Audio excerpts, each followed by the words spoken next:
আসসালামু আলাইকুম, সুপ্রিয় দর্শক মণ্ডলী। আপনারা নিশ্চয়ই জানেন, সম্প্রতি একটি টেলিফোন আলাপ ফাঁস হয়েছে, প্রকাশ হয়েছে। এটা হচ্ছে গত চব্বিশ সালের আগস্ট মাসের 5 তারিখ, 5 আগস্ট, যেদিন ফ্যাসিস্ট শেখ হাসিনা পালিয়ে যায়। তার সঙ্গে ছিল তার বোন শেখ রেহেনা। সেদিন দরবেশ হিসেবে পরিচিত সালমান এফ রহমানের সাথে ফোনে যে কথা বলেছে সেগুলো প্রকাশ পেয়েছে, ফাঁস হয়েছে। খুব সামান্য সময়ের কথা সেখানে প্রকাশ করা হয়েছে, ফাঁস করা হয়েছে। বিশেষ মাধ্যমে, ইন্টেলিজেন্স যারা আছে তথ্য বিভাগে, তাদের মাধ্যমে এগুলো প্রকাশ করা হয়েছে। দৈনিক আমার দেশ পত্রিকায় সৈয়দ আবদুল আহমদের সম্পাদনায় একটি বড় রিপোর্টও হয়েছে, লিড নিউজ হয়েছে, প্রথম পেজে বড় করে এটা নিয়ে সংবাদ হয়েছে।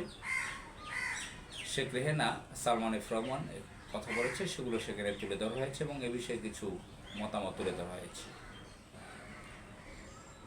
তো সালমান এফ রহমান অবৈধ শেখ হাসিনা সরকারের বেসরকারি খাত বিষয়ক উপদেষ্টা ছিলেন।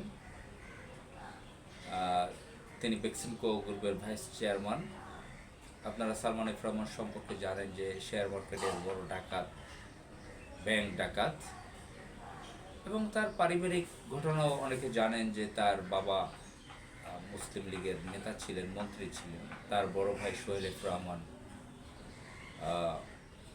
মোর্শেদ খান বিএনপির সিনিয়র নেতা, তার বিআই। দুঃখিত, সালমান এফ রহমানেরই বিআই মোর্শেদ খান। আর সোহেল এফ রহমানের সাথে চার্টার বিমানে করোনার সময় চিকিৎসা করতে লন্ডনে গিয়েছিলেন বিএনপির মোর্শেদ খান। তো সোহেল এফ রহমান হচ্ছে বেক্সিমকো গ্রুপের চেয়ারম্যান। তো যাই হোক, সেদিকে যাচ্ছি না, অত ডিটেলসে যাচ্ছি না। তো এই যে কথোপকথন হয়েছে তাদের মধ্যে সামান্য সময়, যেটা প্রকাশ পেয়েছে, শেখ রেহেনা সালমান এফ রহমানকে সতর্ক করছে। দেখেন, আওয়ামী লীগের বহু বড় বড় কুখ্যাত সন্ত্রাস নেতা ছিলেন যারা শেখ হাসিনার সহযোগী ছিল। সকলকে তো কল করেছে সালমান এফ রহমানকে। কতটা গুরুত্বপূর্ণ সালমান এফ রহমান? সালমান এফ রহমানকে শেখ রেহানা বলেছিল, ভাইয়া আপনি কোথায় আছেন? তিনি বলেছেন, আমি বাসায় আছি, আমার বাসায় আছি। তিনি শেখ রেহেনা সালমান এফ রহমানকে বললেন, আপনি থাইকেন না, চলে যান। খুব দ্রুত সেখান থেকে পালিয়ে যেতে বললেন। যেখানে যে কথা হয়েছে সেখানে বোঝা যায় তারা হেলিকপ্টারে ছিল,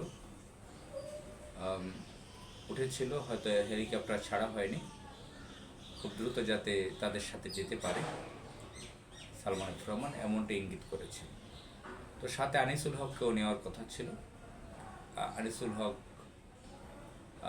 সহ আপনারা জানেন যে বুড়িগঙ্গা নদীতে ট্রলারে নৌকায় ধরা পড়েছেন সালমান এফ রহমান দাড়ি কামানো অবস্থায়। তো আমি যেটা বলতে চাই, শেখ রেহানা বলেছেন যে চম্পার বাসায় তাদের এক ঘনিষ্ঠ আত্মীয়, এক সন্ত্রাসী পরিবার, সেখানে নাকি ঘিরে ধরেছে সাদা জুব্বাওয়ালারা, দাড়িওয়ালারা। একদিকে সালাম দিচ্ছেন, একদিকে আল্লাহর বেঁচে থাকলে দেখা হবে, আল্লাহর উপর ভরসার কথা বলেছেন, ফি আমানিল্লাহ বলছেন, দোয়ার কথা বলছেন, ইসলামিক অনেক কথা বলছেন শেখ রেহানা সালমান এফ রহমানের সাথে। অন্যদিকে সাদা জুব্বা বলে ইসলামিস্টদেরকে কটাক্ষ করছে, দাড়ির কথা উল্লেখ করে কটাক্ষ করছে। অথচ যার সাথে কথা বলছেন সেই সালমান এফ রহমানই বিশাল লম্বা লম্বা দাড়িওয়ালা, তার সাদা পাঞ্জাবি, সাদা পাজামা পরেন, লম্বা লম্বা সাদা দাড়ি, দরবেশ হিসেবে পরিচিত, তার সাথেই দাড়িওয়ালা নিয়ে কথা বলছে। আমার কাছে আশ্চর্য মনে হলো যে দাড়িওয়ালা নিয়ে নেগেটিভ ইঙ্গিত করলো শেখ রেহেনা, সে আরেক দাড়িওয়ালাকে কল করলো। সালমান এফ রহমান তাদের লোক, সে নিজেই তো বিশাল বড় বড় দাড়িওয়ালা এবং সাদা পাঞ্জাবি পরে। তো একটা ইন্টারেস্টিং ব্যাপার না, যে দাড়িওয়ালাদেরকে নিয়ে সে খোঁচামারি কথা বলছেন, অথচ দাড়িওয়ালার সাথে সেগুলো বলছেন, এবং সে যেন তেন দাঁড়িয়ে অনেক বড় দাড়িওয়ালা। এখান থেকে আমাদের একটা লেসন হচ্ছে যে আমাদের সমাজের যারা যারা নেতৃত্ব দেন, যারা অবৈধভাবে সরকারে থাকেন, বড় বড় পদ পদবিতে আছেন, তারা কিভাবে নিজেদেরকে নিজেরা ভণ্ড হিসেবে তৈরি করে রেখেছেন। আসসালামু আলাইকুম।